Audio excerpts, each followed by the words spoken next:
this as well. Make sure we're live. And here we go. Once upon a time, not long ago, when people, okay. So y'all probably already know that one. Definitely opening with a song. Gotta open with a song.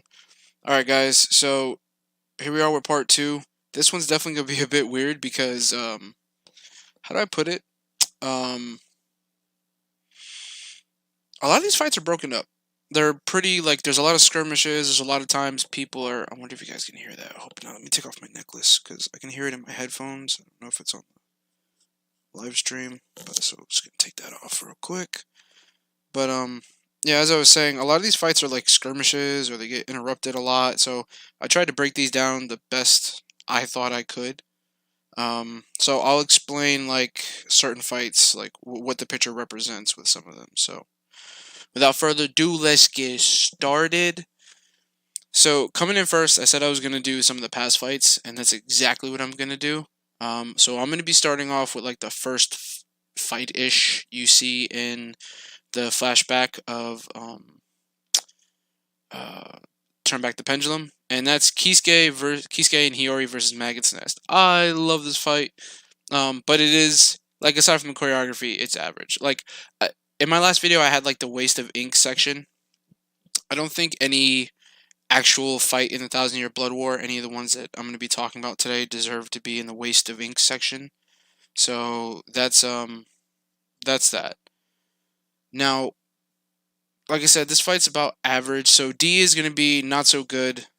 C is going to be average. B is above average. A is superb, and then S is, like I said, those fights that people who don't even really know about Bleach know about.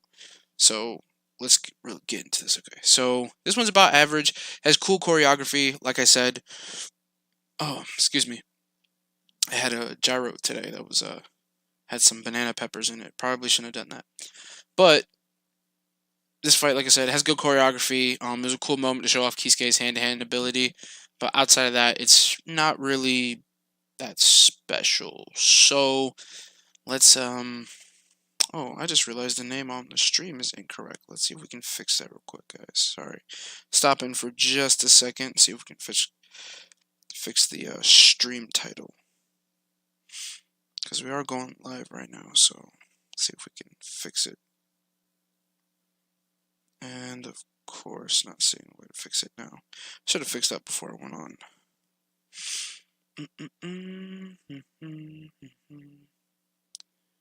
Where are you at?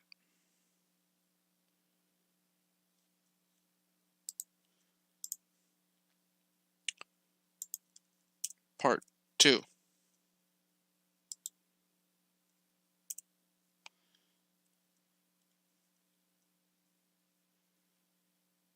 I'll change that later. That's not as important. Alright, sorry about that, guys. Shouldn't even be seeing the behind-the-scenes stuff. How embarrassing. Alright, I don't care. Alright, so let's get back into this. Sorry about that. So here we go. That one's the next one in that was the Fugai Forest thing. Now, this one is hard because this is like a lot of skirmishes. It's more like it's not really well put together. You kind of come in and out of the fight. People are down, people are up. Some cool things happen, like seeing like some of the captains and lieutenants work together. Seeing Lisa kind of compete with fellow captains was cool. Seeing them kind of holify was cool. That's just more about the aesthetic, honestly. It wasn't really about the fight. So I can't really put that higher. That's no good. So it's gonna go in D tier. I want to put it in C tier because this fight also includes when Kisuke and Tessai show up. I really want to put it on here for that cool Tessai moment and the cool way Tosin uses Bankai, but again, this is really not that good of a fight. Moving on, we're going to move into the Thousand Year Blood War. So here, we're going to, first one was E-Burn. Again, this fight's average. There's nothing really special about it. Let me put this in front of it. It was cool seeing, like, it did introduce a lot of cool concepts that we're going to see later, like Bankai stealing. This is the first time we saw it. Ichigo just kept saying, like, why are you trying to steal my Bankai? Like, so we didn't really get to see what it does. But seeing a hollow with Quincy powers was trippy. At first, I didn't believe it. I was really confused because I'm like, that makes no sense. I was like, when this first came out, I was very upset because I thought Kubo was just rehashing ideas. Like, really? So we had Hollow Shimigami, now we're doing Hollow Quincy. Not that it's a bad idea, but just like, it felt kind of like expected. I like that we kind of got away from it into something a bit cooler. So, but no, otherwise this fight was cool. Ichigo kind of easily going, like beating around Eburn with a Shikai, and then Eburn's. I love Eburn's his Halic Bogan. It's actually pretty cool. Um, I want to say it looked more like cannons, and this is the thing I love most about the Halic Bogan.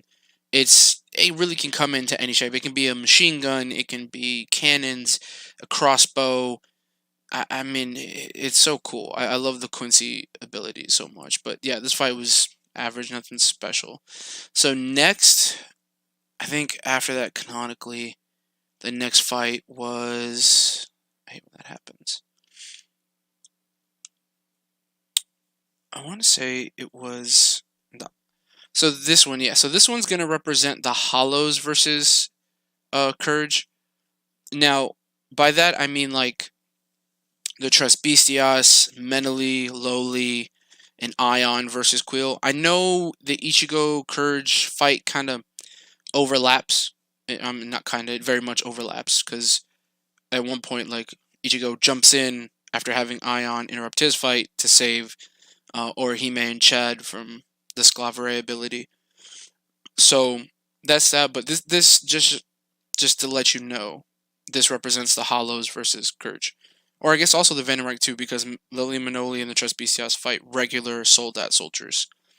This one goes in B tier because first of all, Ion is such a cool character. He's only been in the series twice now, and both times he showed up, he is an absolute beast. And as Mr. Tomo would say, this Eldritch Abomination is amazing. I'm not making fun of him. I actually love the word Eldritch as well. I love this fight because one, we get to see like how powerful the Tres BCS, like when they combine their arms and make Ion, how truly powerful he really is. He messes Courage up so bad. He snaps his neck, beats him to a pulp, and then he has to use like Ranso Tengai to pull himself back together with his blue ability. And then that's like the only way he could really survive it. And then he just uses Sclavere to absorb Ion because he's like, I might as well just eat the monster as opposed to fighting it. You can't beat that. Then I did like his little skirmish with the Tres BCS. It was cool. I love the way like they think they have him beat, and he just stabs Apache in the neck with his Reishi weapon, his Reishi sword. It was dope, and his Volstanic is amazing. Moving on, clearly the next fight then would be Ichigo versus Courage, and this is, ooh, is this one slightly better? I'm only putting it above the Hollows for the simple fact that like Courage becomes this really cool monster. It's basically Ichigo versus Ion and Courage. When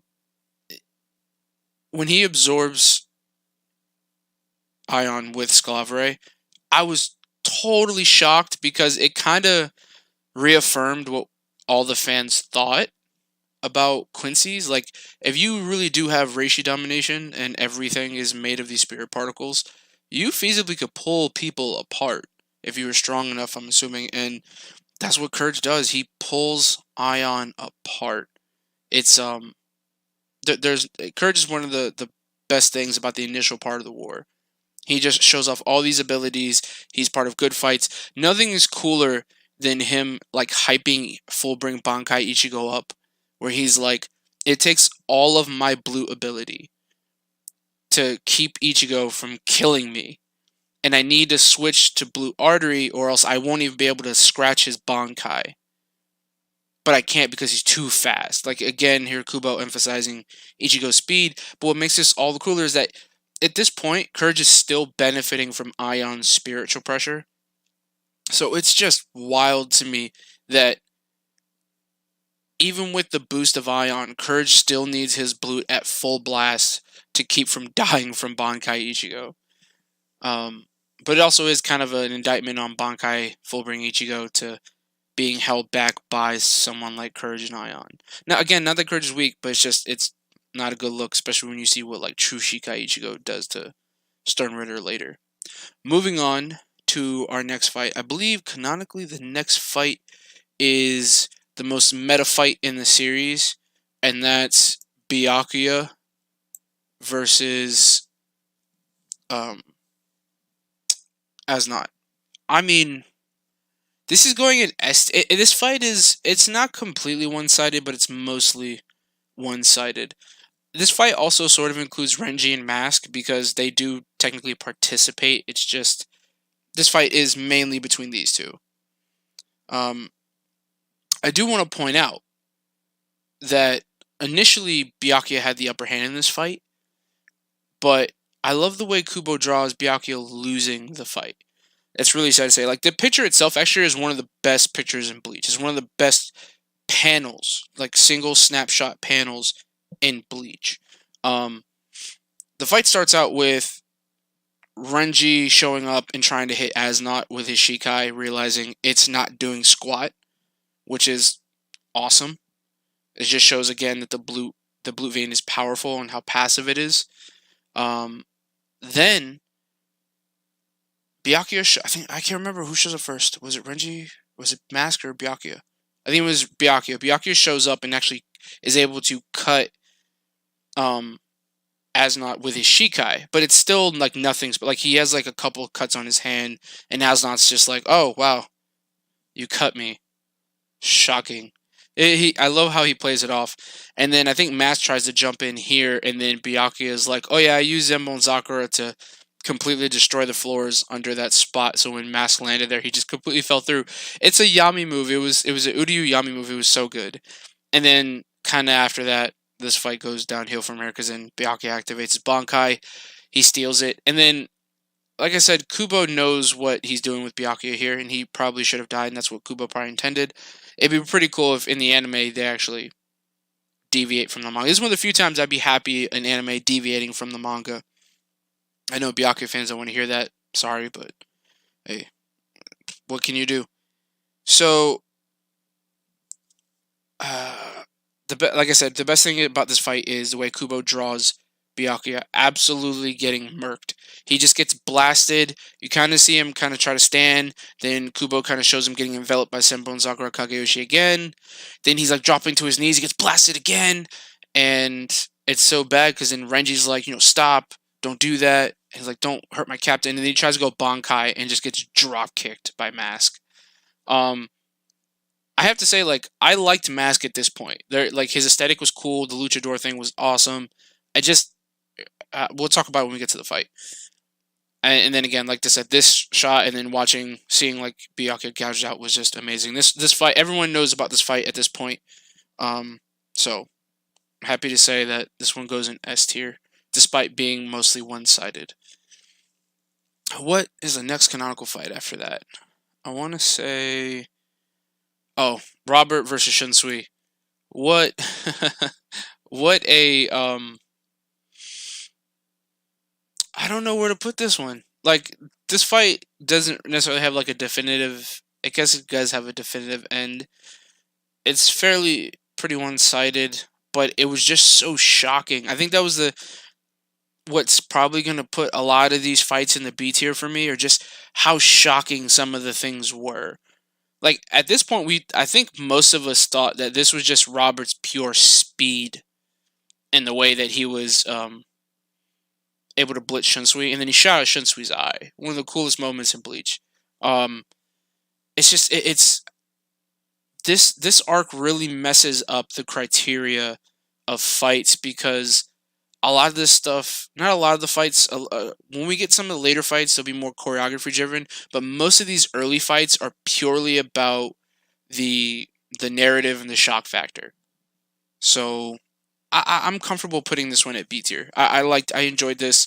And then when we get to the Yamamoto part, right, this fight carries on to the Yamamoto death, which was heartbreaking. So Shunsui was fighting Robert off screen mostly with eye. Like a lot of this fight happens off screen, which is sad. But again, losing an eye, still being able to fight, and then getting triple shot, because he was too distracted by Yamamoto dying was just so sad. What's next? So we got. What was the next fight after this one?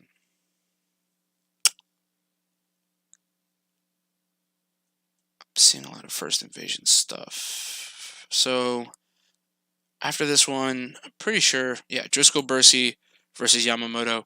Again, this one was driven by emotion. It's like all of this is just straight cool factor. It's literally Driscoll shows up, slaps up Shuhei, then you recognize the spear as the spear that killed Chojuro earlier in the arc. I think it was like chapter 42 that it happened in 42 or 81, somewhere around there.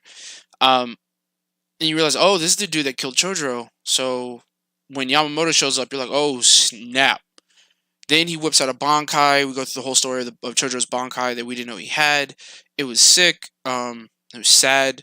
It really drove home how loyal he was to, how loyal Chojuro was to Yamamoto. Hold on 1 second.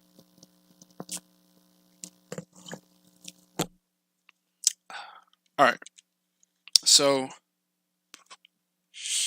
again, I want to put this in B tier because of the emotional factor and how after getting hit multiple times with a Bankai with very little damage done to him, he just screams, I don't remember this Bankai being so weak, and just completely incinerates Driscoll and turns him into ash like he promised. The coolest thing about this is the way Kubo draws it, not in the picture here.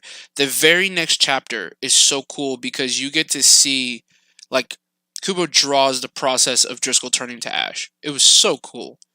Kubo's art is astounding, especially in 1,000-Year Blood War. I know a lot of people like some of his earlier. I think as far as like art goes, I think that 1,000-Year Blood War is the best. I know people disagree with that. I think he was at his best here. Oh, you know, I'm about to take that back. The Hell arc. Oh, now that we have the Hell chapter. Hold on 1 second. Ooh. Don't want to hear. Listen, I'm pretty sure you guys don't want to hear me burping.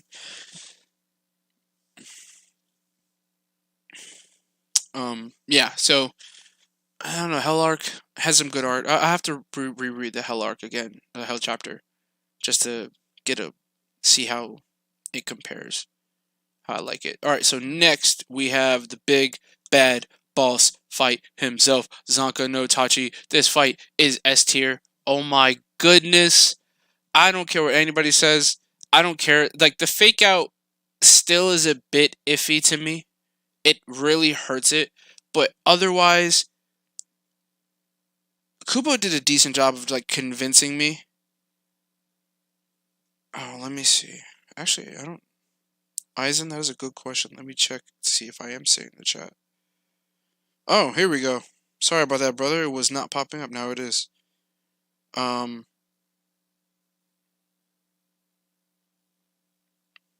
No, don't. Okay, okay. Nah, Byakuya gotta stay alive so Ray can have his Robert Accutron scaling. Don't do that. Don't give him any more ammunition.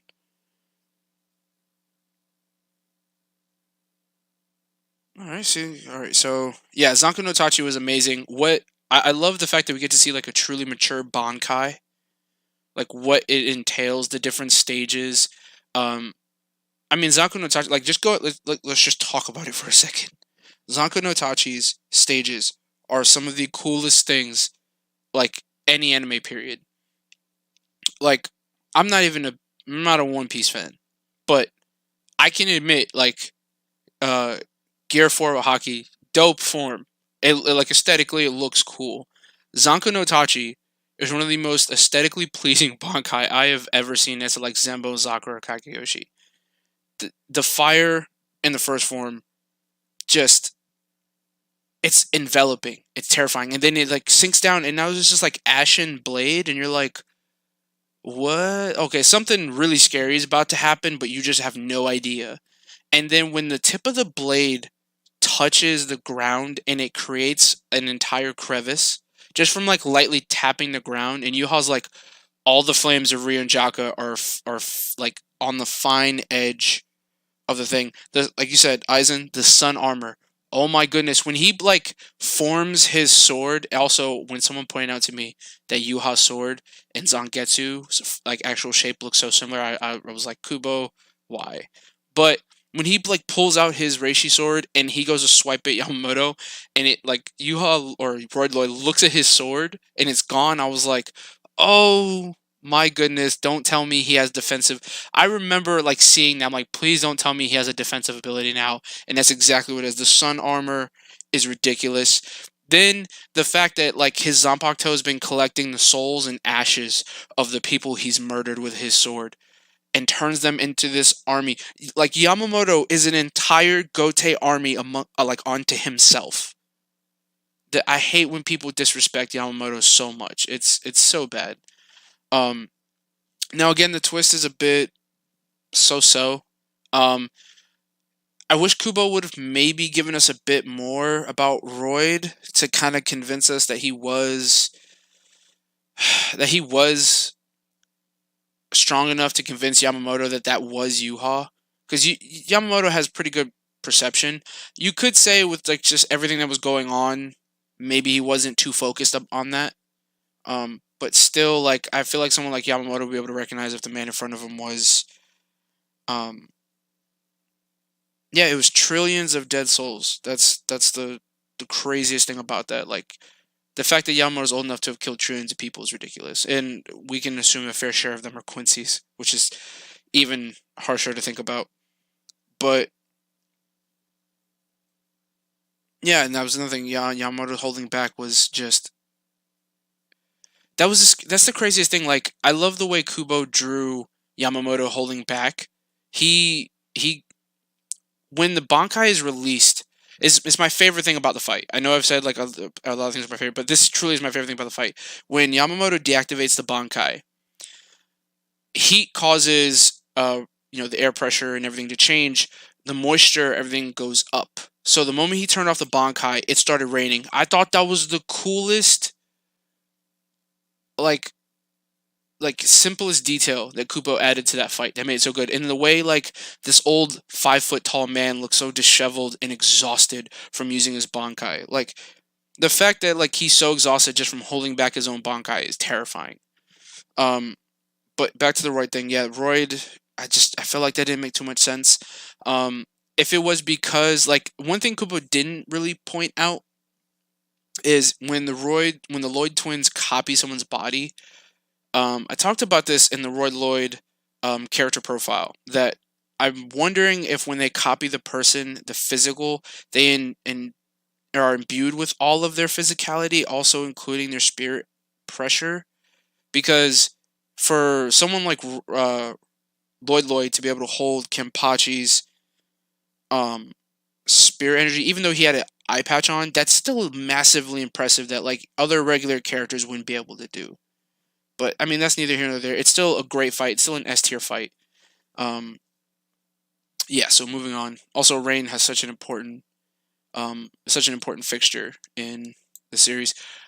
Um, this fight, this fight doesn't make it to A tier, just for the simple fact that like the way it gets interrupted. Um, I've had this conversation with before. I don't remember who it was with, but we talked about how the fact that Yhwach has to go back to the shots in Bereich um, right after, like in this fight, but it never happens again. I disagree. We see him have to go to sleep several times after this, and I think part of the reason maybe that he can stay outside of the shots in Bereich longer than he did seemingly before was because he reabsorbed several souls who had already lost from the Stern Ritter at that point.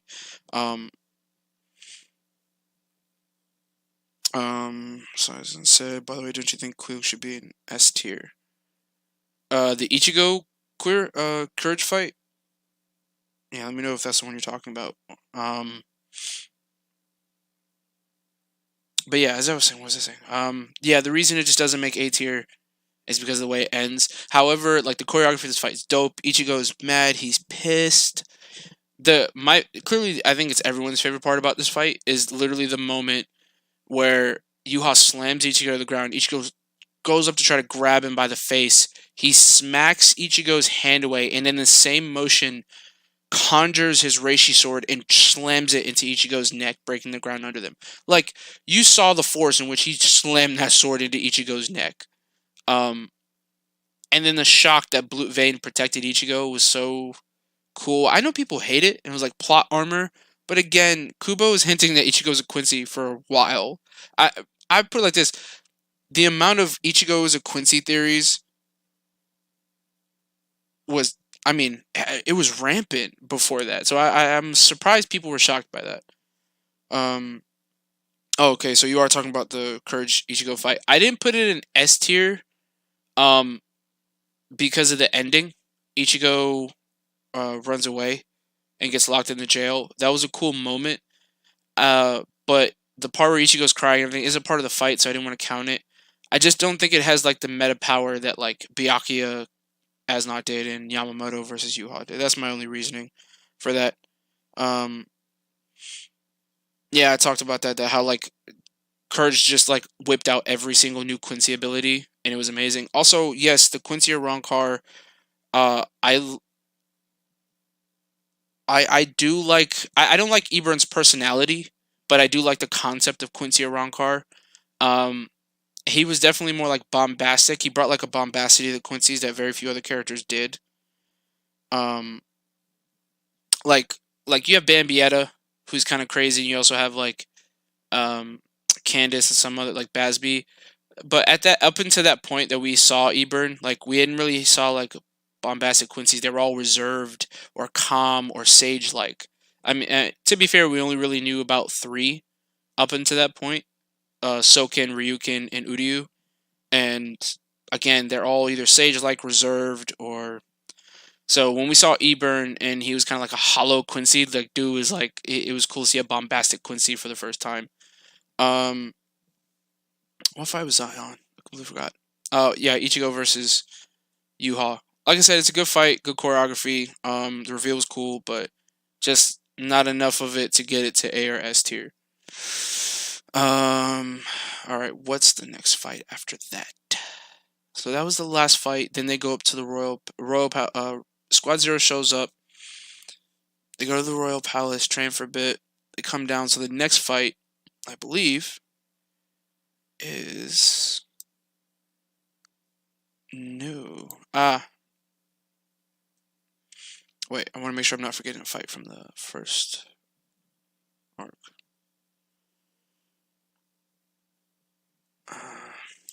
If I miss something, I miss something. We'll cover it later. All right. So next fight is Toshiro and Rangiku versus Basby. I like this fight. It's just very one-sided. I get Basby is stronger than them, but like it was a bit too one-sided. Oh, the vacuum ice was pretty cool. That's right. The next fight is Unohana. Let me just get to that one next. Because I'm gonna gush about that one anyway. So let me just get this one out of the way.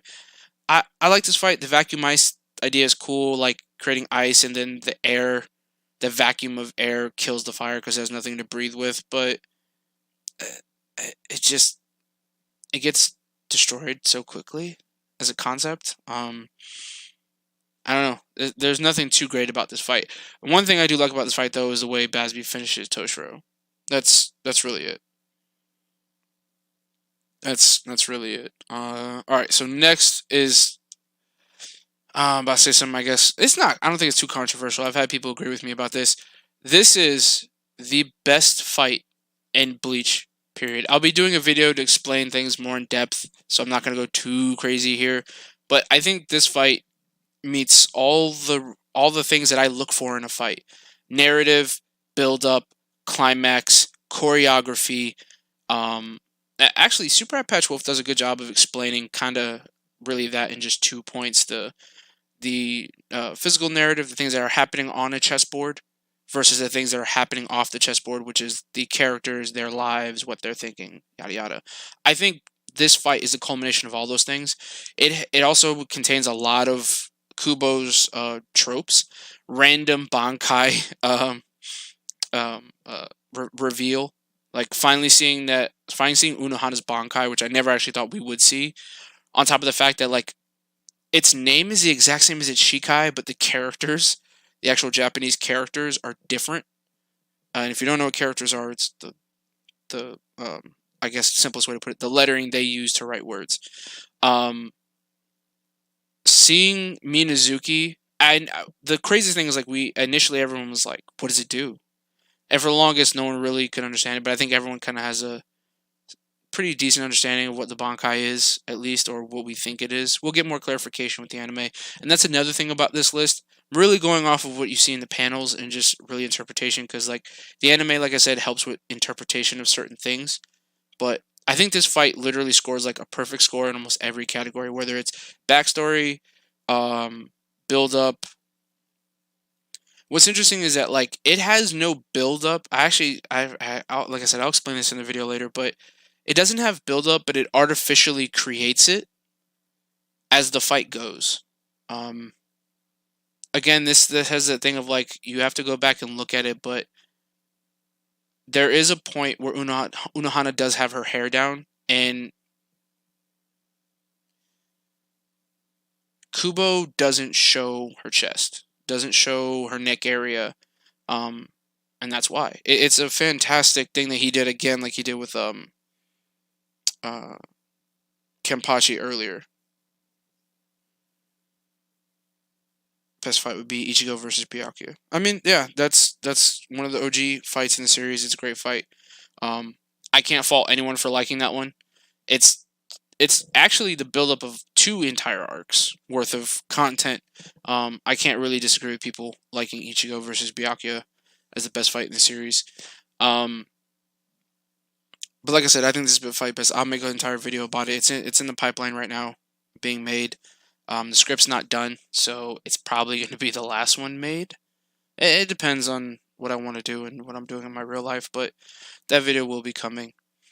On to the next one. I did Toshiro versus things. I'm gonna go with some of the second skirmish fights already. Let's do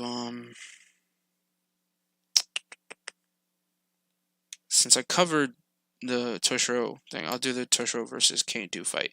Again, this fight's average. There's nothing special about it. The Holified Bankai is so good.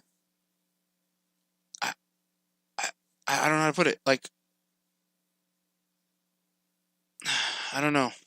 I really don't know what to say about this fight. I love some of the choreography in this fight. I love the Holified Bankai. I love the like random snake bomb attack that Kane-Do uses. But what's disappointing is Kane-Do doesn't use his shrift in this fight. I like his reishi claws, but they're not prominent enough for me to really say they kind of changed the dynamic of the fight. I don't know, this fight's weird that it had different elements to it, but I feel like it didn't come together. Actually, I'll put it like this. The only reason it's over the Eburn fight, like the only reason, is because of the Holified Bankai. That's literally it. If it wasn't for the Holified Bankai, it would be behind the Eburn Ichigo fight. Imran, that is a good point. Yeah, a lot of the fights get interrupted, or are too short. And then like I said in the last video, the Holly Bell Toshiro fight, like, I don't think he should have been able to fight her as effectively Kubo made him. I don't hate Toshiro, but he definitely isn't one of my favorite characters. I'm very even about him, so I do like him getting his shine, and sometimes I just don't like when he's overhyped by fans. But yeah, you're right. His fights do get interrupted quite often. Yeah, the iron is a roided up blue vein, but aesthetically it looks better. And I think I was kind of hoping for some like greed or greedling like level ability from it, from like Full Metal Alchemist Brotherhood. That's what I was really hoping when he's like, I'm Kang do the iron. I was like, oh, this is disappointing that he's dying. All right. All right. So did that fight. What's next? Let's do BG9 versus Soy Phone. Make sure I'm not going too crazy out of order. BG9 versus Soy Phone. I genuinely like this fight. I think the choreography for it is great. BG9 thinks he has the advantage.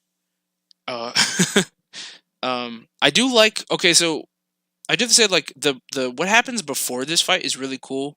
It technically doesn't have anything to do with the fight, but yes, thank you, Imran. Holly Bell should have easily won that fight, but you know Toshiro has the weather changing advantage, and she still should have won. Whatever. So this fight isn't going in C tier. Well, actually, no. It's gonna. Problem is, it doesn't have the narrative impact that some of the fights in the B tier had. I'll put it behind Yamamoto versus Driscoll. I really do like this fight. I do. I'm trying not to let my soy film bias get the best of me. I do like the choreography in this fight. Yeah, maybe I'll do a battle analysis of. Now, as you guys talking about, maybe I'll do a battle analysis of Holly Bell versus Toshiro and what I think should have happened. Because there's a moment where Holly Bell pulls a Kakuzu in Naruto Part 2 where he just watches Naruto make Rasen Shuriken. Even though he has 3 long-range attacks he could just fire off. Not giving him a chance, like his clones to give him a chance to use the Rasen Shuriken. Oh my god. She just kind of like watches Hiatsu and Hyakuso. And I was like, what? And then like in the last minute, she's like, oh, that's right. I have Herviendo. I could literally neg this snowfall. And she just does it too late. And I was like, oh my goodness. I hated the way that fight happens. One thing I do want to point out that Toshiro said when the obelisk is complete, the person inside dies. The obelisk was completed. He even deactivates his Bankai. And when Wonderwise breaks Holly Bell out, she's still alive. And she barely has like ice burn on her face. The frost falls off. Like I was truly wondering if she actually was like defeated or it was just more of like being sealed as opposed to being defeated. Because like she comes out and she does not seem to have lost a step. I thought that was cool. But again, we'll talk if I do a battle analysis. I do on that. Back to Soy Phone versus BG9. The lead up to this fight was it really has nothing to do with it, but I love how like vile BG9 was being. He was being very heartless. Really made his character. Really gave him a nice characteristic and difference from the other Stern Ritter. But otherwise, I didn't like how like this is again Kubo not explaining the K. He goes like I've analyzed your Shunko and like so what? Like, you've analyzed Shunko, you've adjusted to it? Like, this is her, like, this was supposed to be a really cool moment because we see two new Shunko forms later. And this was, like, the first of, like, the new Shunko. I was just so disappointed that, like, it did nothing. Now, when she gets her Bankai back and she's, like, dead tired and she blows off part of his face and his chest, I was like, why did Kubo choose to recreate the Baragon moment? For that one, I didn't understand this one. This fight has a lot of highlights, but a lot of lowlights. So I think C tier is good for it. I don't want to spend too much time talking on it. So, what's after that fight?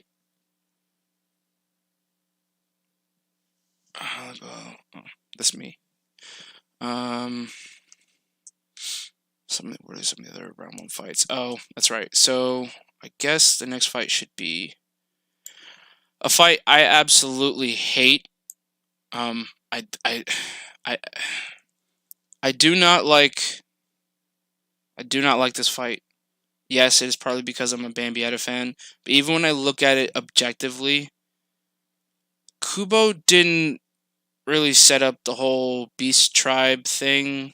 Now, if like you knew about, if you are a Buddhist in the way Kubo is, or you understood it to a degree, like you maybe saw it coming, but otherwise he didn't really set this up. So seeing like Dog Toshiro use the humanification technique and become immortal was so random. I hated it. It was like he couldn't think of a way to power up Sajin like the rest of them because he didn't have much. But ha ha ha, yeah, Bambietta got bullied. Ha ha ha ha. Guys, leave me alone. I'm hurting right now. I hate thinking about this fight. Um, Actually, I don't even think this is as biased as I am. I don't think this is the worst fight in Thousand Year Blood War. You'll see what fight I think is the worst. But trying to be objective about this fight again, the humanification thing came out of nowhere, and the form is cool. Dangai Joe, like I didn't never dislike Sanjin's Bankai. I actually really like his Zanpakuto. I think it's like number 12 of my favorite Zanpakuto in the series. It's really cool. Dangai Joe, like, if I wasn't so biased with certain characters in Zanpakuto, it'd be like top 6. Dangai Joe is so cool. His human form is actually really dope. Like when I saw it, I was like, you know what? That is what Sajin would look like if he was human. It was such a cool reveal. It came out of nowhere, but it was a cool reveal. But I don't think the fight makes too much sense. Kubo never really explains like how fast Sajin's Bankai is. Now the reason I bring that up is because looking back on the Tosin fight, his Bankai was able to tag Tosin with his mask on. That always shocked me and surprised me. And then here, Bambietta, I get it, can't really do anything because, like, yes, her Reishi turns things into bomb.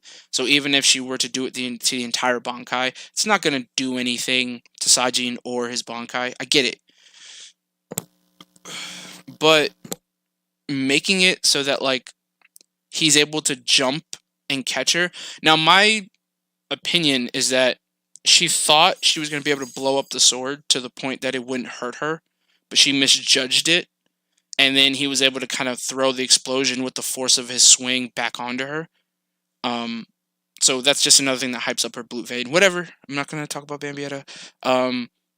That's the only way I can really rationalize this in my head, because I'm like, Bambietta hasn't been shown to be slow, so it was very weird for me that his Bankai caught her. I think it had to have been shock. But I don't want to stay on this too long. I think because of actually how cool the Dangai reveal is, I'll put it behind Driscoll versus Yamamoto. I don't think any of the other C tier fights are gonna break that one.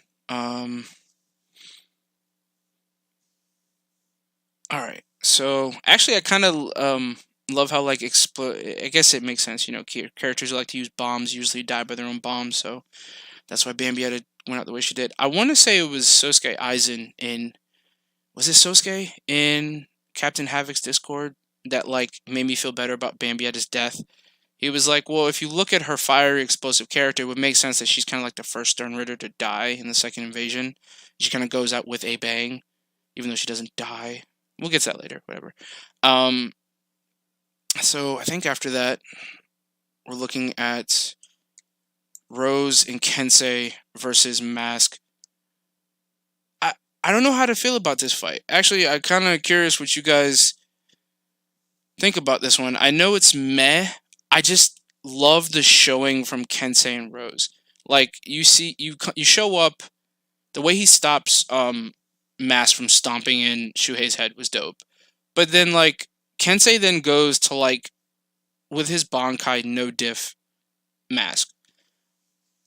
Then it's like they have the reveal that like James is the one that's giving Mask his power. So it's like if Kensei and Rose had the information from the start, they probably would have easily dispatched Mask, but I just don't like what Kubo did to them. He beats up him with like no difficulty whatsoever, and then Rose whips out his Bankai, and then again he's about to defeat him again, and he just pops his eardrums. I was like, oh my goodness. Like, I don't know. I'm one of those people that feels like popping your eardrums is completely different than cutting your tendon. Like, he literally took his fingers and just jabbed himself in the eardrums. I was like, oh,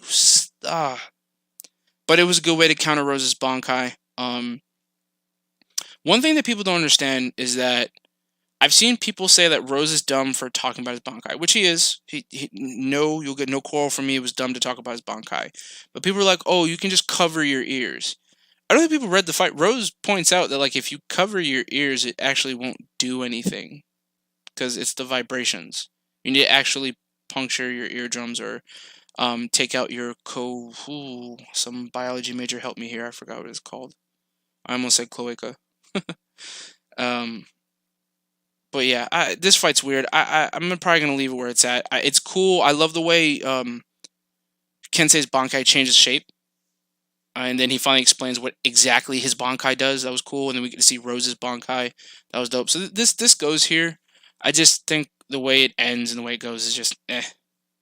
But it's definitely better than the fights behind it. Now, I'm going to catch so much shit for this. I said what I said. I said what I said. I said what I said. Come on. I hate this fight. I hate this fight. This fight's a fever dream. It feels like a fever dream. I've never liked this fight. I don't know what to say. I hate this fight. It feels like a fever dream. Like, Renji goes from not being able to cut As Nodt skin with a full swing from his Shikai to blocking an attack that dropped. Although, again, Bankais don't increase durability. But, like, he blocked it with his Shikai. I get the royal training was strong, but it just makes no sense. And then after this, like, so Kubo has a lot to explain to. Kubo said that James, this is why the other reason this fight feels like a fever dream, and I'll explain it. James is the Stern Ritter, not Mask. Or I guess you could say they're both the Stern Ritter, but James is the Quincy. Mask is, as Kubo said in Club Outside, Mask is the personification of what James thinks a hero is. What? And then to further prove that James is, as Kubo said, the Stern Ritter, when James and Mask die, Yhwach says, "Welcome back, James." He emphasizes James. How in the hell does James get cut into pieces and then reform like he's Majin Buu? There's no Quincy ability. There's no Ronso Tengai. There's no Blute Vein that is shown to be able to do anything remotely like that. I am so confused by that. I hate it so much. The fight. So then that was the other thing. Rose, like I said, kills him, and you're thinking, okay, now we can just kill Mask. He has no cheerleader. Then Mask, like, James reforms. Renji gets a W for once. I can see that. He reforms. He beats up Kensei Rose. Bang bang. Renji saves him. Then Renji even attacks James. But then what kills James permanently was Mask killing him himself. What? Why would Mask kill James? The fight is so weird. It makes no sense. I agree, if you're a Renji fan, it's great that he gets a W. Awesome. But the fight, you can't pretend it makes sense. And then the other thing that bothers me, I know it's like his first time using the Bankai, but the moment Renji whips out the Bankai and beats Mask with it, he's like sleeps for hours. Like, are you that tired from using a Bankai one time? Like, you have experience with it. Not the new one, but you have experience with Bankai. I just hate this fight. I'm not gonna dredge on it anymore. Alright guys, what's next? Rukia versus As Nodt. I honestly don't know where to put this fight. I like this fight a lot. Rukia does the one thing I wish more Ice-type users did, and that was like cool down or freeze attacks. When she freezes pure spirit energy with her Shikai, I was like, oh my god, that's amazing. I don't like the explanation for why the fear doesn't work on her. You know, she could have, like, Kubo could have just left it at, like, she's freezing the ability, so that doesn't work. I don't know why he was like, my body's dead. I was like, really? Your soul, you're already technically, I guess, not dead. Um, I'm not really that big. Okay, I'm a Rukia fan, but again, I think this fight actually makes more sense than Renji versus Mass does. The Bankai reveal was I like her Bankai reveal more than I like Renji's. Although I do love. I don't know. I'm a Snake fan. I don't like that the Snake aesthetic was pulled back in exchange for the Ape aesthetic. I have snakes, so I'm definitely more of like reptile aesthetics appeal to me more. Um, I I was just about to get to that, Imran. I don't like Byakuya jumping in the fight. This is why I think he should have stayed dead. Um, it's cool that there's like an actual physical affirmation from Byakuya that Rukia, you've become your own Soul Reaper, your own person. I approve of you. It's good for her character development to get that like actually, but it still would have been as impactful even if it was her seeing like Byakuya in spirit, or her coming to the realization that she didn't need Byakuya's approval to be the person she wanted to be anyway. Like, for me, Byakuya ruins this moment a bit, but not enough to take away how good it was. I actually think that makes it A tier as opposed to S tier, and Kubo's weird explanation of body freezing. Byakuya is not needed for Robert scaling. Robert. Wait, you said guys said I think you said Chuck did a Byakuya, used the Robert scaling for Byakuya, right? I gotta watch that video. I didn't watch it. I usually don't watch Chuck's videos, but I mean, I've heard some people talking about it, so I guess I'll probably go check that out. Like I said, there's not much to say about this fight. I actually love the way they expanded Rukia's Shikai. Her Bankai's cool, but as of right now, I think her Shikai is terrifying. I would hate to have to fight it. I'd hate to have to fight her Bankai too. It's an ice nuke. No one wants to fight nukes. All right, so after this fight was Guenioli versus Yachiru. Oh my god, I love this fight so much. I love the Shikai reveal of this fight. It does have, I do have to say though, it does have a very weird moment, like that like nonsensical moment I was talking about that Kubo does sometimes. She said, if you're an instinctual fighter, I know you're an enemy anyway, so whether I remember you or not, I'm going to attack you, which makes sense. But like, it was kind of weird that like the speed at which she was just decking him was hilarious. Part of this fight's played for laughs, but is pretty serious. Her Shikai reveal, or I guess I don't even know if you can really call it a Shikai reveal, whatever her ability is. I actually think it's pretty broken.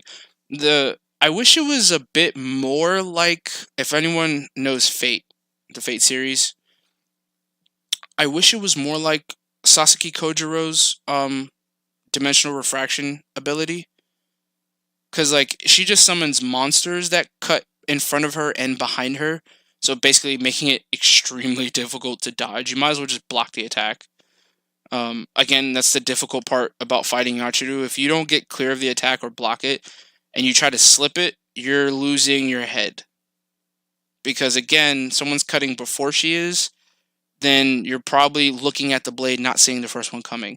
So, honestly, the Shikai is broken. It loses its effectiveness as a fight goes on, but if you get caught early on, boy, it's done. I love how broken it is. Again, I wish it was more like Sasaki's refraction ability, but I can't really complain about it. And then she gets turned into cookies after this. Amazing. I wonder if that was a Dragon Ball reference. Kubo did do a few references to some other anime and manga in this series at a couple points, like with the JoJo.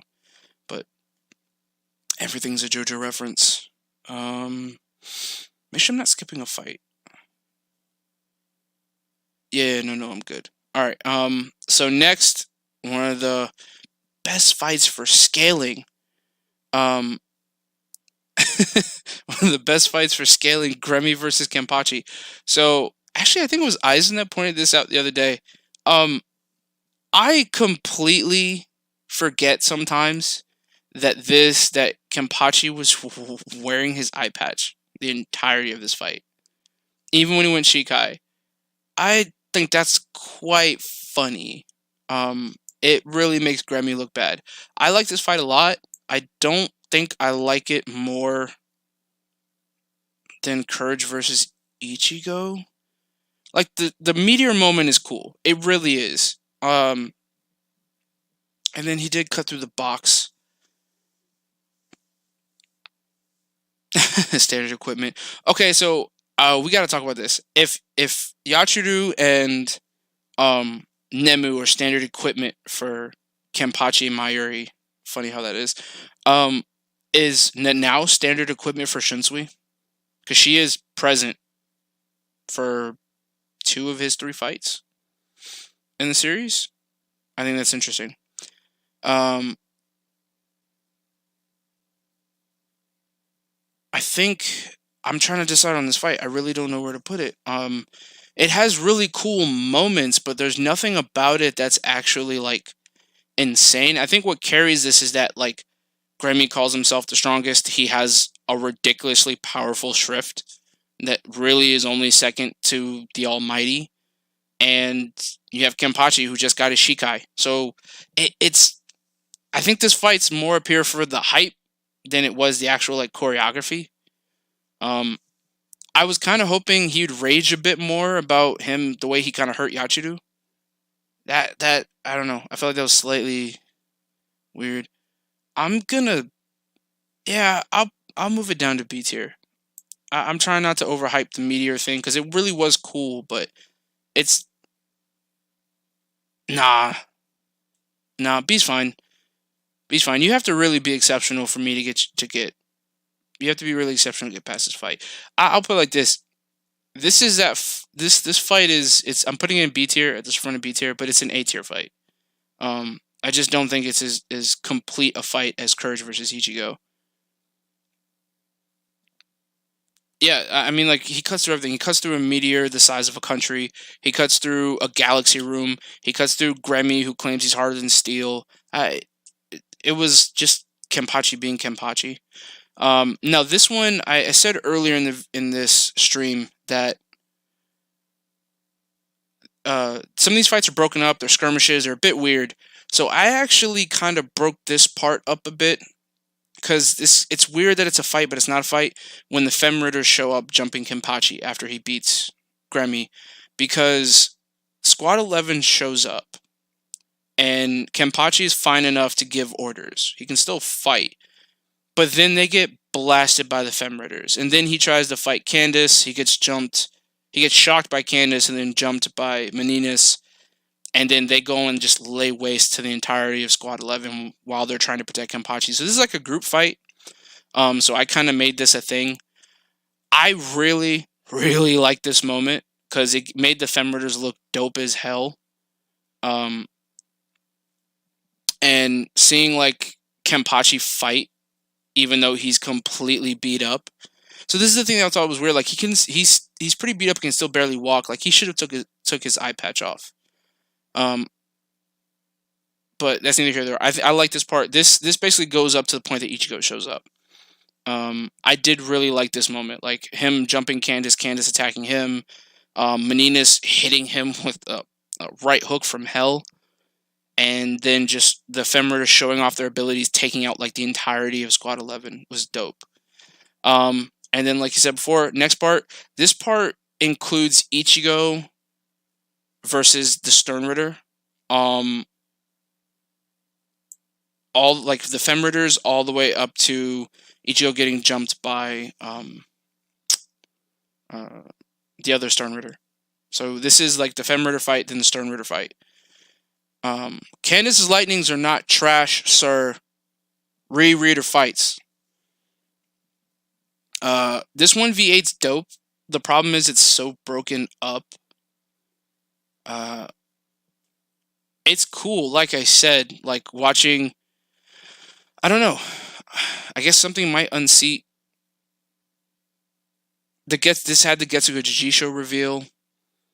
Ichigo blocked a full powered attack with like a held back, like half-hearted Getsuga. Yeah, when Ichigo was like, "You need to dodge, you idiot," I was like, "Yeah, Ichigo really ain't trying to fight no one here. This is hilarious. Like, if you really weren't trying to hurt anybody, why'd you whip out the Jujisho?" Like, I want to emphasize that, like, Ichigo, when he fired his Getsuga in the fight to block Candace's, what was it, not Galvatron Blast, I'm thinking Transformers, Galvano Blast or whatever. Like, he kind of, like, lightly made a Getsuga and just negged it. I was like, wow, that's really disrespectful, bro.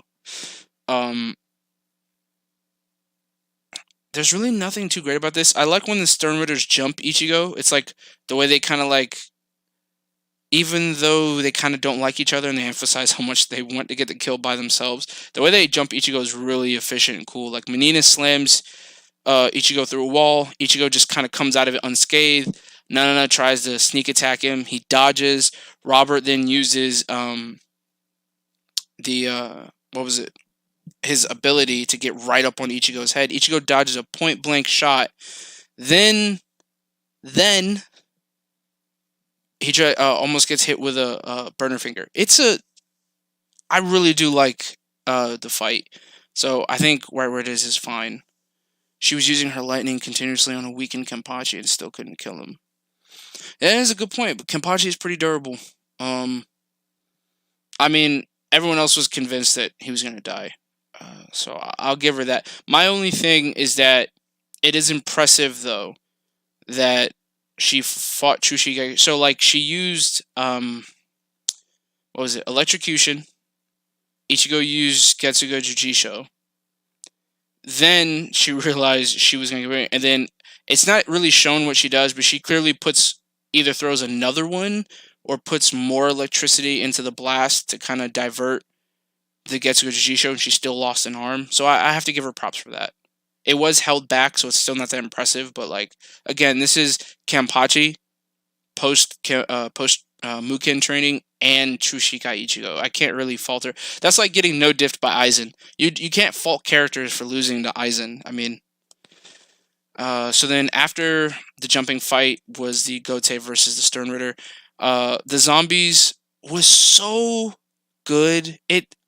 I don't know about anybody else. This is one of the few times I actually thought, like, Mayuri's fights made sense. This is one of the few times the fights made sense. Some of the gadgets he uses, I'm like, okay, that would make sense to want to use against a Quincy. Making the zombies' blood poisonous, kind of how Gigi's blood was already poisonous. I actually really do like the zombie fights. Him versus her, Toshiro showing up. Ice, I think, I didn't watch Mr. Tomo's video, but that Ice zombified Toshiro is the best Toshiro in the series, hands down. Period, point blank. I don't want to hear it. I mean, he's brutal. The man, I find it crazy that Toshiro, like, when he's fighting as himself, his ice ability seems so weak. They have, like, no stopping power, and he doesn't really, like, use them in, like, massive quantities. He uses, like, ice in massive quantities, I want to say, like, twice before this. And the way he attacked Ikkaku in Yumichika with that, like, wall of ice that's spread across, like, Serite, I was like, oh, see, I wish he'd do that more often. Then he gets his leg blown off, and then he freezes it back to his body. Zombie Toshiro is cool. I don't even think I need to say any more about that. Also, the black skin. I don't know what it is, that, like, blackish reddish skin he has. It fits the aesthetic. Toshiro and Stern Ritter clothes. Kubo loves drawing clothes in drip, and Stern Ritter Toshiro is the drippiest. I'm glad he doesn't take off the Stern Ritter clothes even when he goes to fight Gerard. I do have to say, people still don't notice, again, that people didn't notice that how he caught Toshiro, and it's weird because Mayuri explains how he caught Toshiro. I find it weird when people still, like, how did he poison him? Like, he explains it's in the zombie blood. Like, it's weird. I really wish, though, Rangiku, Rose, and Kensei show up, and they get off-screened. I didn't like that. I get Kubo probably felt the fight was going on too long already, but, I mean, you could have showed that. Because it implies that those Arankar who were, I forgot what their official name was, the former Espada. It always leaves my head. They beat, I get, like, they're zombified, but still, it was bothering me that they, even though he did, like, enhance them, it bothered me that they off-screen them. Next after this was So I actually look at this fight very differently. I don't look at this as like the Shimigami versus the Vandenreich or the Stone Ritter. I see this as Pepe just choosing violence. Pepe was like, bro, I'm fighting everyone. I didn't like this fight because like none of the, no, it's not there. The only thing that saved this fight from being like complete garbage is that like I thought it was cool that Shuhei and Byakuya got into like a Hakuda fight. That was like literally it. It's like the highlight of this thing. The new Volständig, horrible. Um, most of this fight again is off screen. Like Byakuya off screen and Candice and some of the other characters was dumb. Again, what the heck? Like, why did Kubo choose to do that with Pepe? I don't get that. That wasn't a good choice. I'll never agree with that. What else? There really isn't much to say about this fight. Again, I think this fight is just Pepe choosing violence against everyone because he even went after his own teammates. And I hate the way he catches Meninius. It makes her character look bad. Like she didn't have much character to begin with, and now it's like she gets caught in that ability. All right. So next, we're getting to like some of the best fights in Bleach. Period. So this one I'm counting as round 1. Vandenreich, Yhwach versus Royal Guard. This is what I consider round 1. Round 1 ends after the illusion is let up and the Cage of Life drops down. I love this fight so much. I love the way Shutara, like, I love this Shutara Nyanzel fight. I really do. Still trying to figure out what to do with Nyanzel's video, profile video, because that's the next one up, and it might be pretty short. I don't get it. It's such a good fight. I love the way Tanjiro and I think it was just Tanjiro. Tanjiro takes out the Soldat, and then you can see the water whirling around Yhwach. And like, oh, Yhwach is just blocking the spiritual pressure. And then all of a sudden, Tanjiro, the new god of Flash, can't touch him, and you're like, what is going on? Everything's bending around Yhwach. Does he have a new ability? What is this? And could you imagine? Oh my goodness, if Yhwach had like space bending abilities like that, that'd be terrifying. I guess he does technically because you have Nyanzel, but I love the reveal of Nyanzel. It was dope. The fight between them and like the guards of the Royal Palace was cool. We didn't really think they had guards like that, so seeing them was dope. The way he kind of made them attack each other, the way he split people with it. If you watch my Stern Ritter ranking abilities videos, I ranked Nyanzel pretty high because looking at that fight, that ability is broken. So not too much, but it's a pretty good fight. It's nothing special. So next fight after that, after the Cage of Life goes up and the whole illusion is revealed. That's another thing. Shutara doesn't get credit for her illusionary tapestry ability. What an amazing ability. I know it's slightly assisted. It says by Ichibe's ink, but we don't know to what degree. Anyway, again, moving on to the next part. This is basically Oetsu versus the Schutzstaffel. What I really do like this fight. I know people don't like this fight. It ends badly. I completely agree. This fight ends poorly. However, the rest of it's dope. Nimaya blitzes every single one of them and eliminates them with like no difficulty. And then he's ready to fight Yhwach. And then Yhwach is like, no, Uno reverse, uses the Ashvalen, resurrects his Schutzstaffel, and then they proceed to dismantle. They proceed to dismantle the Royal Guard, mainly with Leo's help. I thought that was the coolest part. Showing off why he's the leader of them. Like I love the X-Axis. I as my last few videos attested, I'm so biased for the X-Axis. Such a cool ability. He's like, I wasn't using my abilities before. Now I'm going to, and now you're going to die. The way he shoots through Kiryo's and Kurinji's paddles, or spoon and paddle, was dope. And just you see Nimaya there with a hole in his chest. I was like, oh, that's sick. I love the way one part I left out. I love the Nimaya Askin fight. I don't like how Askin is like, I predicted your movement, whatever. I thought that was weird. Even though he kind of emphasized that like physically he is not the strongest Stern Ritter, nor is he really anything compared to the others. But he still had a better physical showing feat than they did.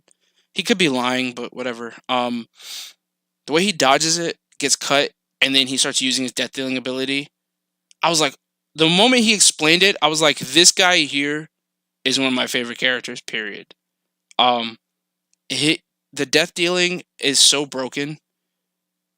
The fact that like you can turn whatever you ingest or take into your body and change the lethal dosage of it, whether it harms someone or heals yourself, is such a cool idea for a power that Kubo made up for him. It's so good. Then they had the kind of logical moment where they're explaining like medicine, how the death dealing works, and how many liters of blood the human body has, and how much blood Nimai would actually have to cut out of his body for him to be able to survive it, but he'd still die anyway. And then the Korinji shows up. Like, I don't think people were talking about how the Royal Guard has a bad showing.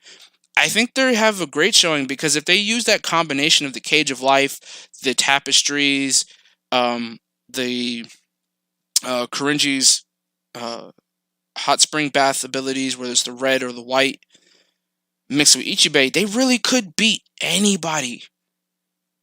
They really could beat anyone. I think the only reason they lose is because the Schutzstaffel and Yhwach have broken abilities. Again, they defeated the Schutzstaffel off rip. Granted, we didn't know how powerful they were yet, but again, it just shows that no matter how powerful they are, if you beat them before they can use their abilities, it doesn't matter. So I still like this fight. Also, Nimai is hilarious. This picture right here, Gerard's like, "Oh, you dodged my swipe. That's really nice." And he goes, "Hey, man, can't get hugs from a man. You know what I'm saying?" I was like, "Dude, don't do that." That's not going to go over well in the West when it gets animated. So after that, we have Ichibei versus Yhwach. I like this fight. I think it's great. I don't think it's as good as Yamamoto versus Lloyd because like the reveals for the Bankai are amazing. But the powers they start whipping out are amazing. I love the lore built, like some of the lore, like when he's like, you're just a child. He calls him a human. They talk as if they know each other. So like Kubo's hinting at a lot of things. The fight's amazing. I at first I thought it was a bit weird when Yhwach was giving himself abilities. I was like, you're just gonna grant yourself abilities like that? That's kind of cheating. Whatever. Nobody cares. But then Ichibei's Zanpakuto was great. Like a Zanpakuto that can control naming and concepts. And it was established early in the series that like saying the name of attack, knowing the name of things grants it more power. And the fact that like he took this all the way to the end of the series with the godfather of naming things having a conceptual weapon was amazing. One of my favorite moments is the 3-panel shot of the brush looking like a sword, and then the brush. And Yhwach was like, what's going on? Was it? Why does it? And then Ichibei's like, it looks like a brush to you, huh? I was like, he's fucking with Yhwach. That's amazing. The Bankai was amazing. Him trying to steal, like, the use of Blut's Vein on Haben is amazing. The way he kind of, like, expands it and then tries to invade Ichibei's body. Ichibei just flexes and breaks it. The reveal of forbidden Kido that aren't numbered, sick. And then the reveal of the Almighty. I mean, again, S tier fight. I can't. There's no reason for me to go on about it. I do prefer Yamamoto versus Red Lloyd. Just, it's amazing. And then his death is just, it's so sad. All right, next. So this fight is kind of like the skirmish that happens in front of the Soul King. There is like fighting going on here. This is when oof for what, Aizen? Oof for what, brother? Tell me. Yeah, I kind of like this. Nothing too crazy happens in this fight. But what I like about it is like it shows that like right now Tsushikai Ichigo is about Yhwach's equal. Like the way he completely negs the black reishi he was building up in his arm I thought was awesome. the way he gets blasted off the palace by Yhwach was amazing.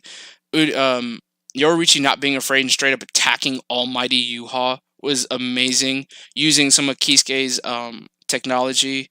Then she gets her arm ripped off by the compulsory.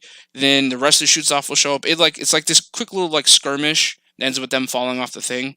It's nothing too special, but I liked it because like again, there's a lot of lore here, and seeing again the Schutzstaffel kind of get to show off was dope.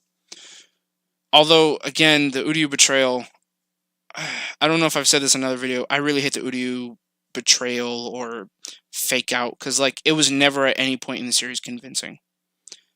Especially after we got everything but the rain.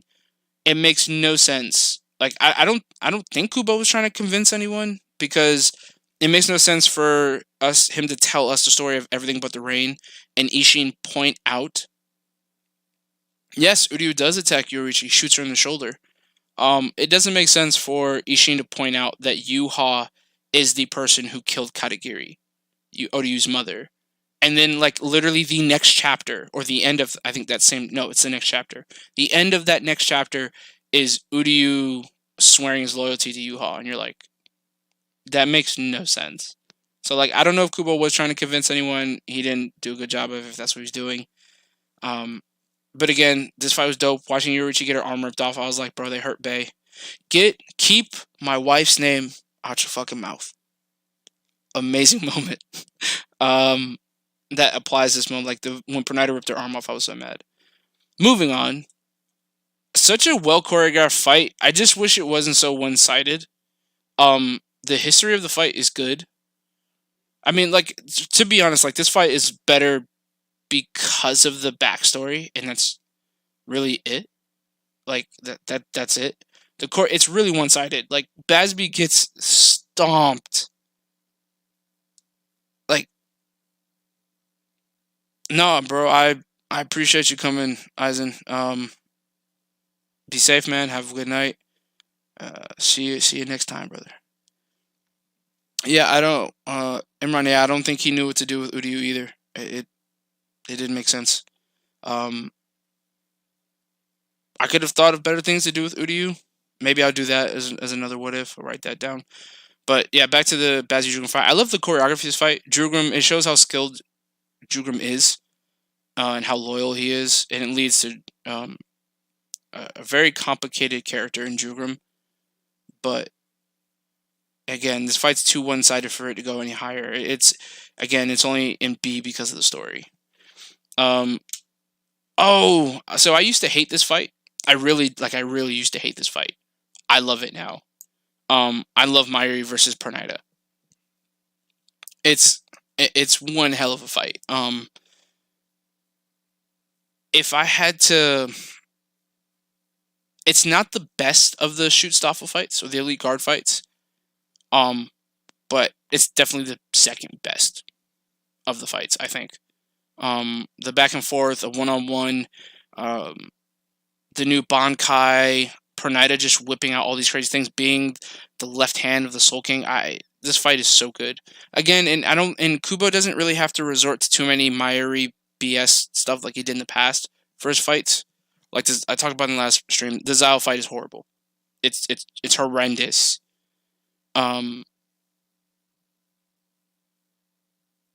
Like I don't know what to say about the fight. It's horrendous. Zao fight is so bad, it makes no sense. But this one, he didn't have to resort to, like I said, any of that stuff.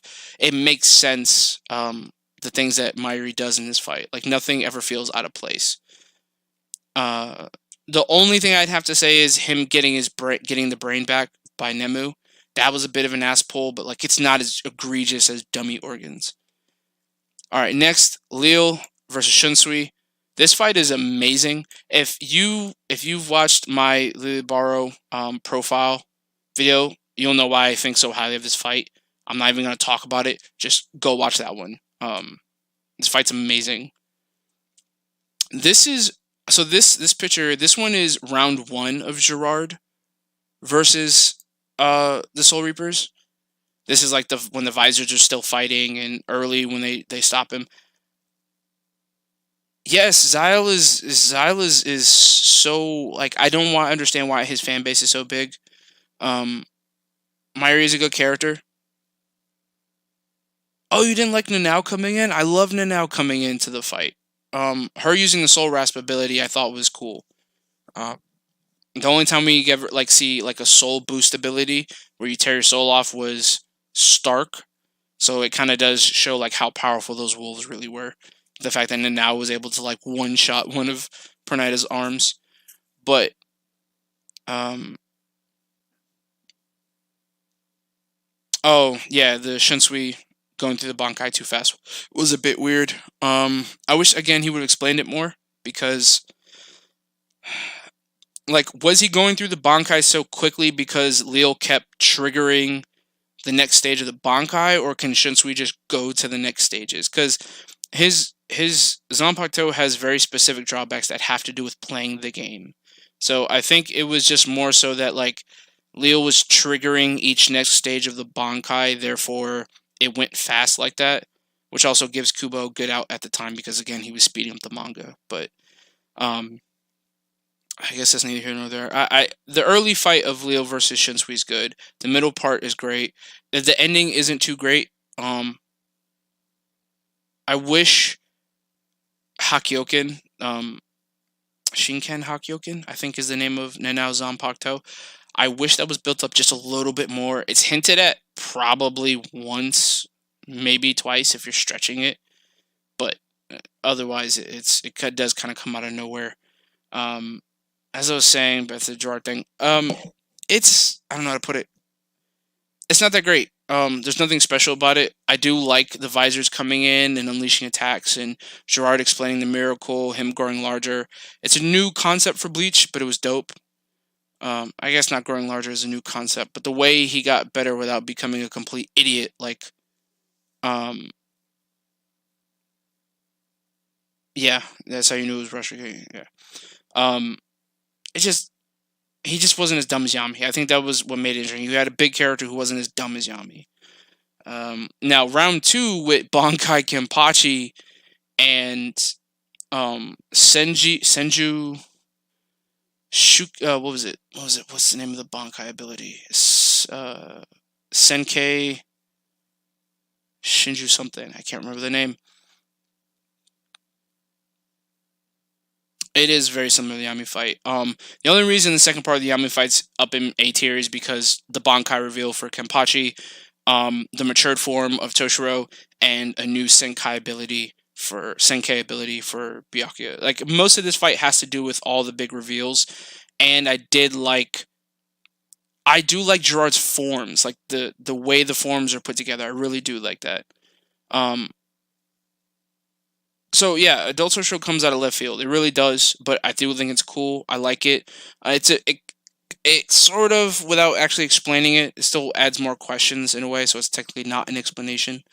But it kind of does explain why he's still so small and still so short. It looks like a kid. Um, he doesn't do too much with his matured Bankai. I guess his freezing just a little bit deeper and a bit faster. Like whatever. I do like Kenpachi's Bankai reveal. I like that it remains a physical Zanpakuto. I think people put too much into wanting Zanpakuto to have these broken, super cool abilities. Like not every Zanpakuto is like that. I like that his Zanpakuto stays a physical Zanpakuto, and it although again it's an unspoken rule, it's not a legitimate rule, but Squad 11 frowns upon keto based Zanpakuto or Zanpakuto with abilities. So the fact that the head captain still has a physical Zanpakuto and it turns him into an absolute monster, literally I thought was dope. I love Gerard's designs. I love the way Gerard uses some of his abilities. I love his bow and his Volständig. I love his bow. Should have ended with a three-way fight. I mean, it kind of does. It's just they can't beat Gerard because of his ability, and the Australian has to take him out. Um, it wasn't a great end with using the Australian. It's okay. It's not. I don't think it's bad nor it's great. So I feel pretty neutral about it. I just wish we got to actually see what that final form of Gerard could do. It looked amazing. He basically became what Leo was turning into, like this being of light and Like he just looked like pure light, and he had like a full mask and helmet on. It was dope. I find it interesting that the stronger Shimigami get, or even hollows, their Reishi turns black, as opposed to like the normal gold in the manga. But it seems the more powerful the Quincies get, especially under Yhwach, they turn into light. That might be playing into that hell reverse theory I was talking about in my earlier videos. I think this hell arc has a really massive surprise in store for everybody. Alright, so next we get into one of the best fights in the series. Round 1 of Askin versus Yoruichi and Yushiro. I love this fight, man. I thought the death dealing was cool before this fight. The death dealing went to a whole other level. Will you switch? Thank you. And this one. Actually, you know what? Where is it? You know what? Yeah, I like this fight far more than I like the other fights. I mean, come on. Like, she shows up being her typical self in one of her best outfits. I'll put the perv back in the box.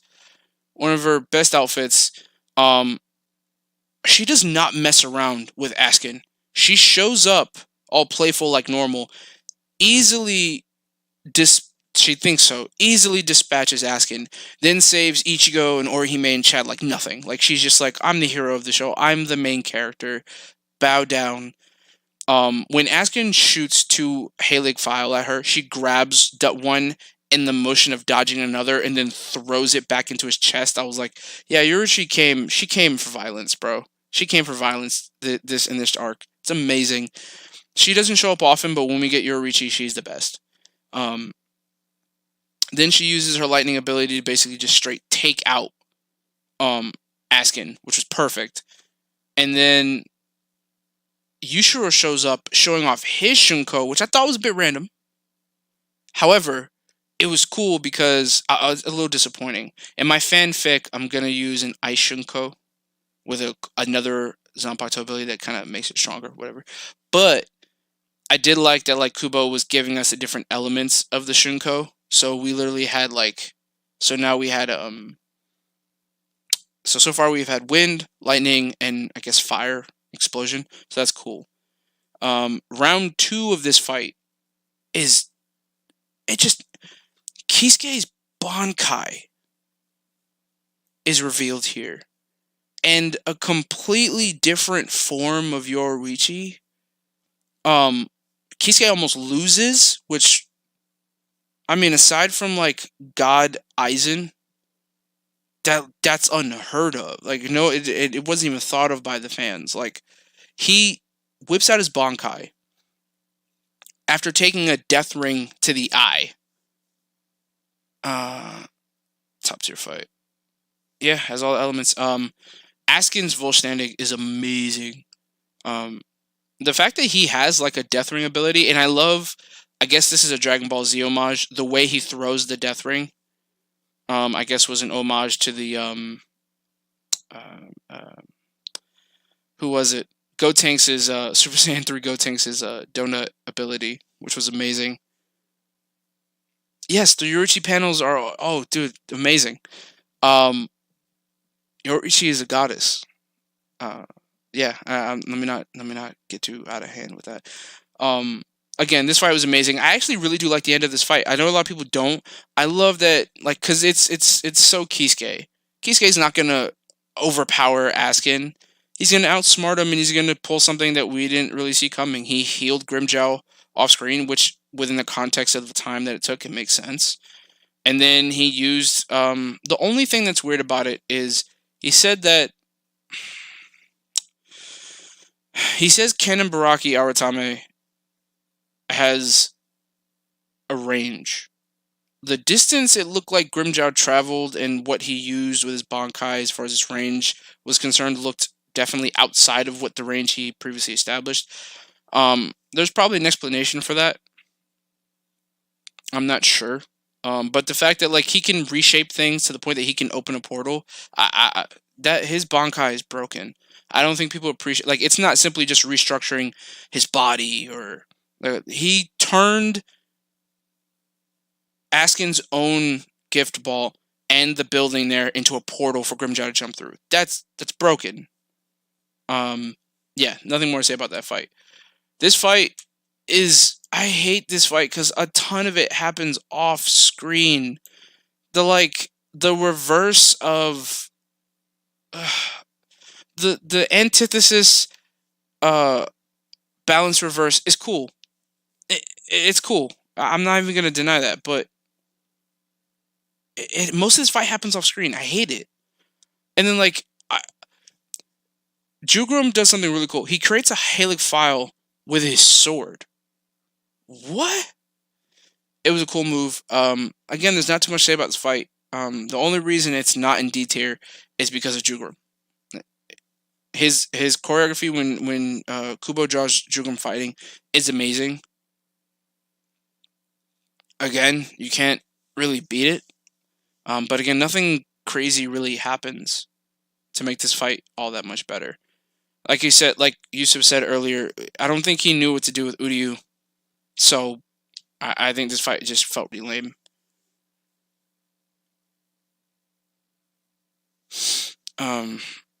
I think if this was you know what I'd really like to see here? What this fight should have been? This should have been a full-fledged fight between the rest of the gang versus Jugrum.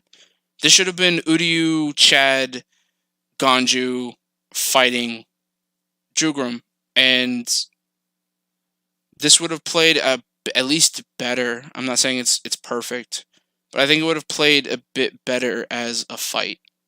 Because, they were talking the whole back and forth thing about, oh, you're fighting for these idiots. And he's like, well, if they're idiots, then I'll happily be an idiot. And it makes more sense. It also gives Chad a fight.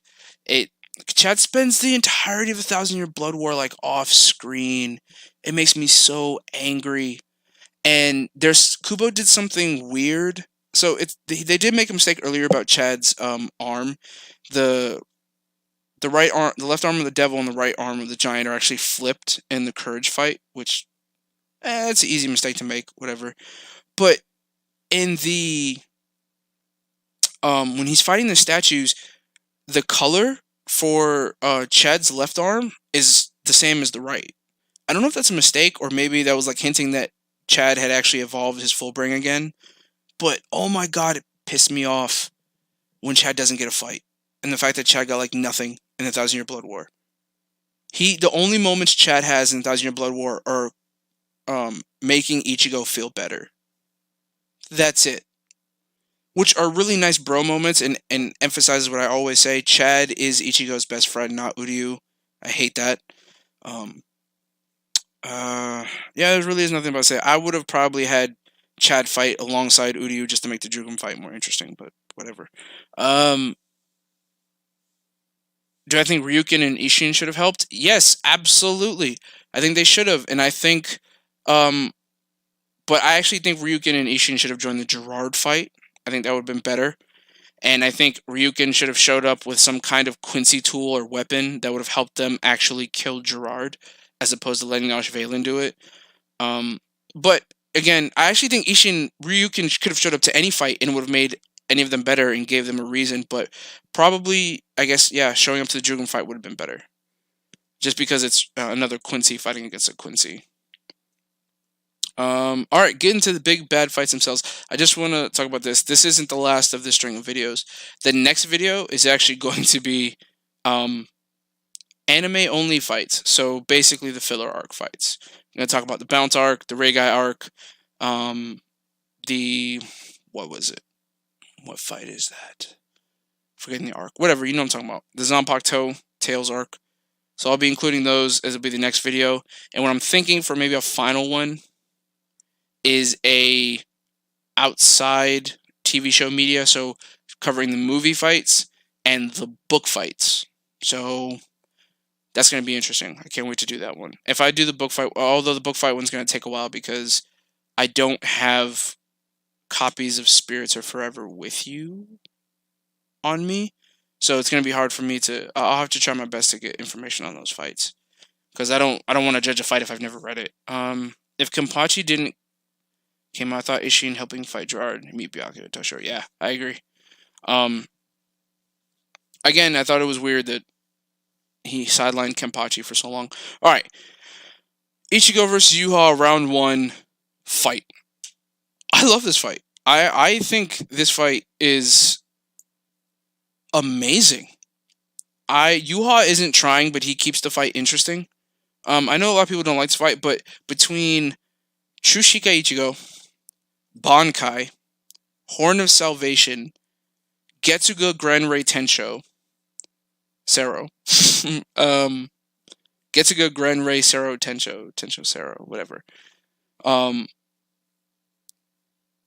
Or he may actually being useful to Ichigo in a fight, finally being able to be his shield. And Yhwach just spouting some of the most vile things a villain could say to Ichigo made this fight so amazing to watch. I only know the reggae fights, to be honest. I mean, the reggae fights are amazing. But, like I said, I'll cover them. I'll talk about the fights. I know some people have not watched the filler of Bleach. Specifically, the Bound arc. A lot of people have either forgotten them, erased them from their memories, or just skipped them completely. But there actually are some decent fights in the Regai arc. A lot of them are bad, especially because the animation is bad. But some of them, like Jinkadia versus Ichigo, is a good fight. As bad as the animation is for Koga versus Toshiro, that's a good fight. And then, actually, it's White or Hollow Ichigo versus Koga and Daki is a great fight. It's actually, I think it's some of people's favorite, one of Hollow Ichigo's favorite Rampage moments. So back on track, talking about this fight. Yes, the Bankai reveal for this fight was not the best because he goes Bankai and it easily gets broken. But that is my favorite Bankai design in the series, period. It's a sheath, it's a sword with a sheath over it that still makes it a gigantic sword. That is fantastic design from Kubo. And the fact that he has a chain running from one end of the sheath to the other. It's so sick. It's so beautiful. The fact that Ichigo is starting to use Quincy abilities also is what makes this fight great. He absorbs Yhwach's Ryatsu. When he did that, like, I was like, oh yeah, Kubo's pulling out the stops for this fight. I've seen the first 10, 15 Bout episodes. It really dragged. No, it does.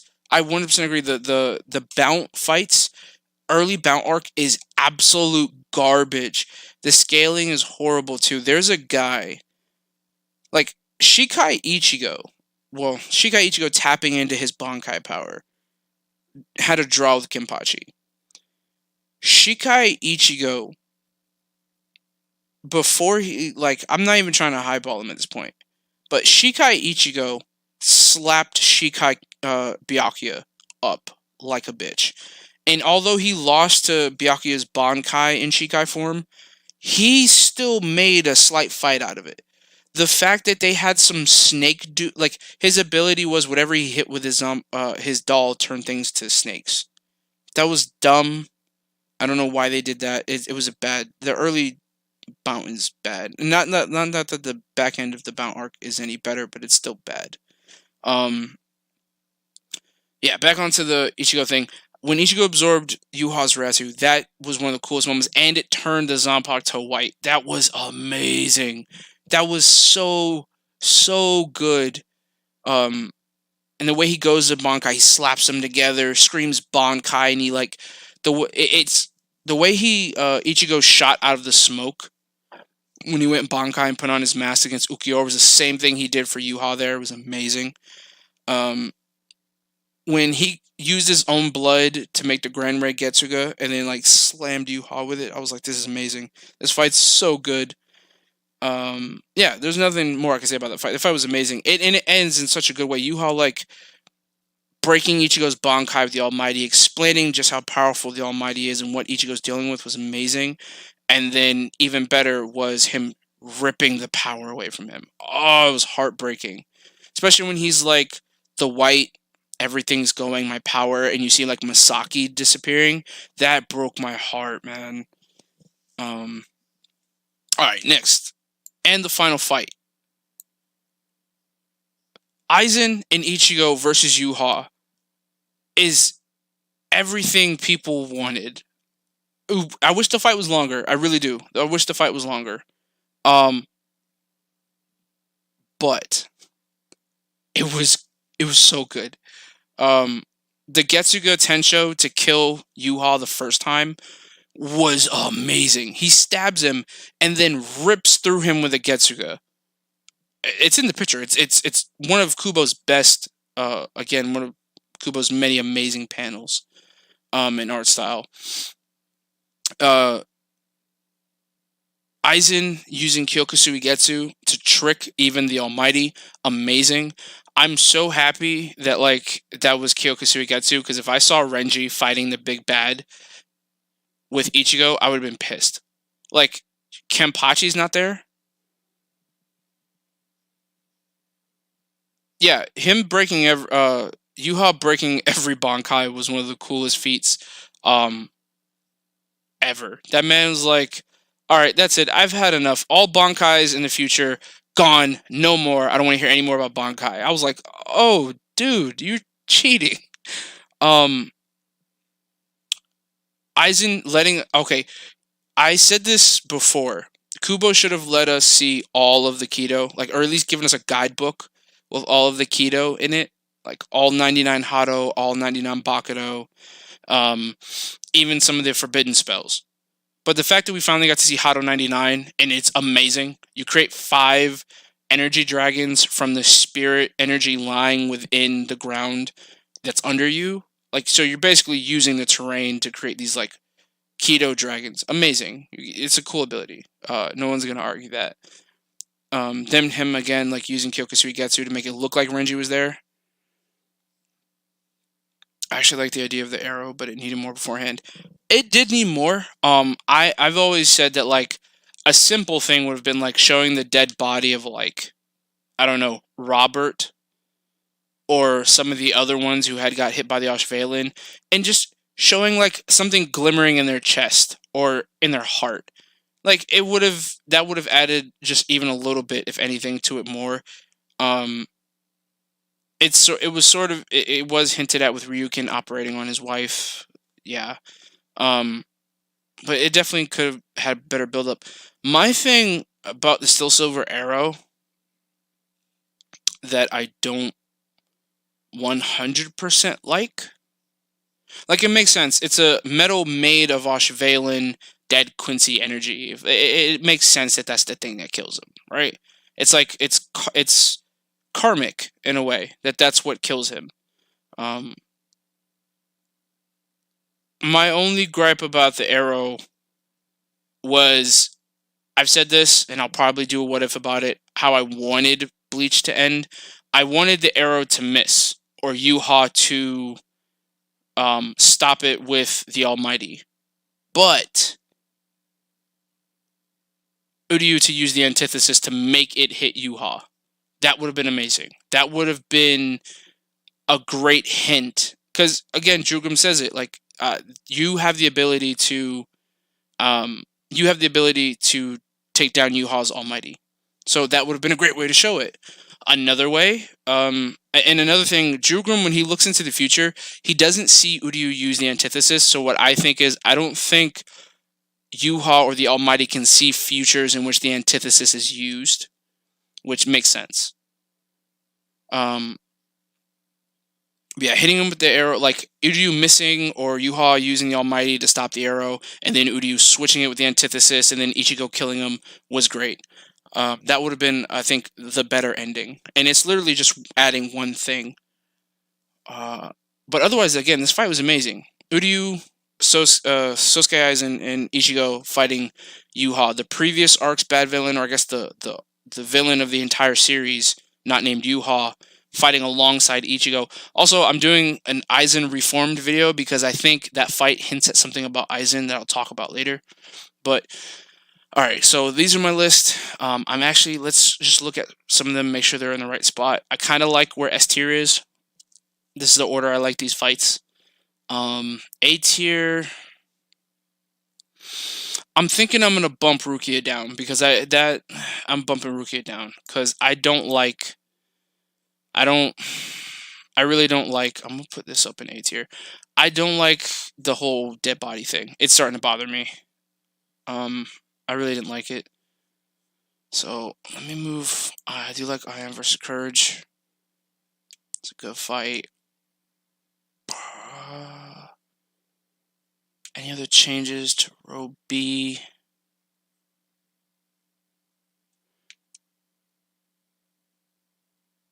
No, I think row B is fine.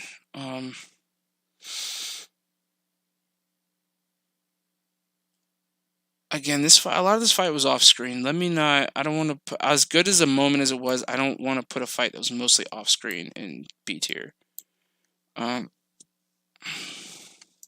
This also was mostly off screen. Yeah, I'll put. C tier seems to be the one I'm having the most problems with.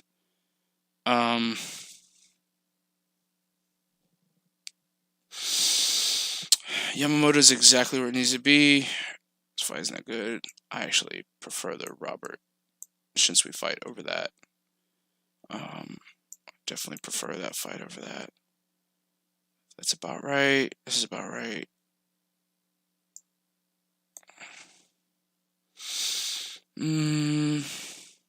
Yeah. All right. Now I'm liking C tier. And then finally D tier. I really don't care about these. These aren't really that good of fights, and they're in pretty good order. All right. Thank you everyone for coming through live stream watching. I appreciate you guys. Look out for part 3.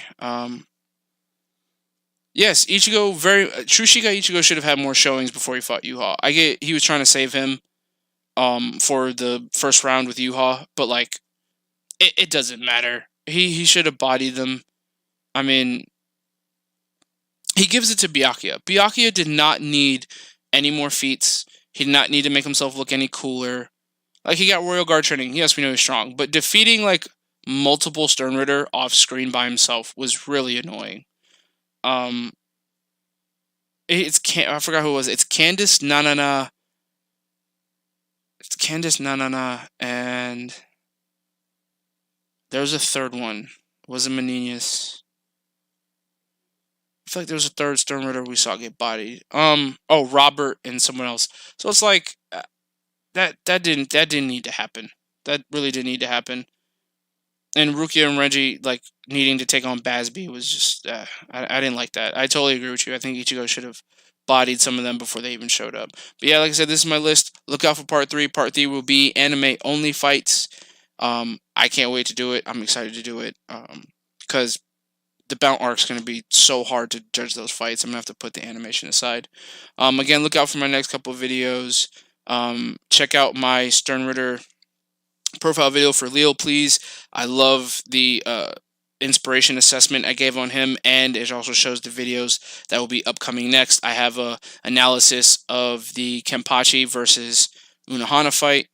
I have a What If Masaki Survived video, and finally a see, I'm already drawing a blank on the third one, which is, oh, yes, a little theory of mine about Shutaro, Mayuri, and Kisuke. So be looking out for those. Y'all have a good night. Thank you for stopping by again.